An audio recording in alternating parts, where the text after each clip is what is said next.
sustainable proof of stake system. And that's what Ethereum is attempting to do at the moment with Ethereum 2 and has failed. And many of the third generation systems are either inspired by or equivalent to what we've done. So when you look at Polkadot or Algorand or all of these other things, in terms of the smart contracts, that's really been the big thing this year, along with the awakening of Catalyst and governance. And what we decided to do is rebuild the entire smart contract model. One, because it's not secure. And you can see that with billions of dollars of customer funds that have been lost because of insecure hacked apps. Two, it's not sustainable.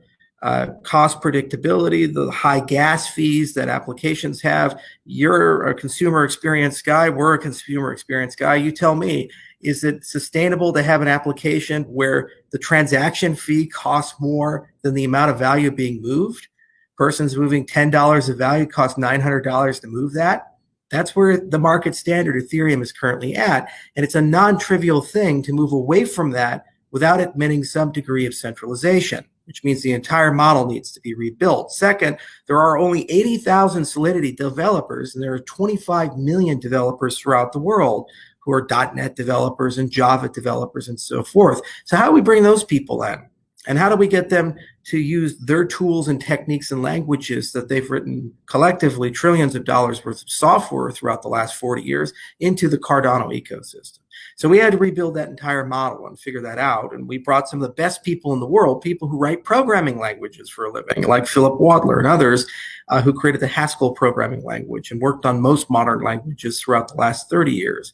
And now we're turning that system on with an aim to not only have it in place this year, but also port over lots of great dApps that exist in Ethereum through something called the ERC20 converter. Last year, only 31% of new dApps were produced on Ethereum. 69% were not. So being the colossal network effect monster, the reality is that they're losing their steam. And not only that, most app developers, when polled, especially in the top 50, top 100, either have plans to be multi-chain or have already decided to start migrating to different chains because of cost and quality concerns while being on Ethereum. The first to admit this is Ethereum itself, which is why they're trying to rebuild their model for Ethereum 2. And that's like moving a cruise ship. So it's a dying monopoly in that respect, giving us plenty of time to do that. Despite the fact that we still haven't turned on smart contracts for the system, there's already actually dozens of DeFi applications that have come out, want to move into our ecosystem, or new ones that are being found in our ecosystem, which has well more than 1 million people just in the traditional Western world. And they're very evangelistic. They've named their vineyards in Napa Valley, Cardano. There's Cardano wine. They've renamed hotels in Spain and actually accept payments. So what can you do with your ADA today? You can issue assets, you can buy wine, you can stay at hotels, more than 50,000 locations. Billions of dollars worth of ADA is moving on a daily basis, changing hands between people. Unlike Ethereum, you can vote with it because there's a voting framework to distribute over $1 billion worth of venture capital for a growth engine for our ecosystem.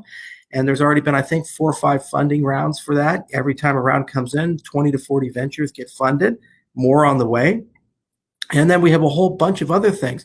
These guys are building highways, but they have cars without license plates driving on their highways. So all your transactions that are occurring, they don't have any notion of identity. We have that. These deals we do in Ethiopia, like the 5 million new customers we brought into the cryptocurrency space, we brought them in by giving them identities called DIDs, decentralized identifiers. This is going to become one of the most important and relevant things for dApps over the next 5 or 10 years because compliance is coming. As you're aware, there's things like anti-money laundering and know your customer and so forth.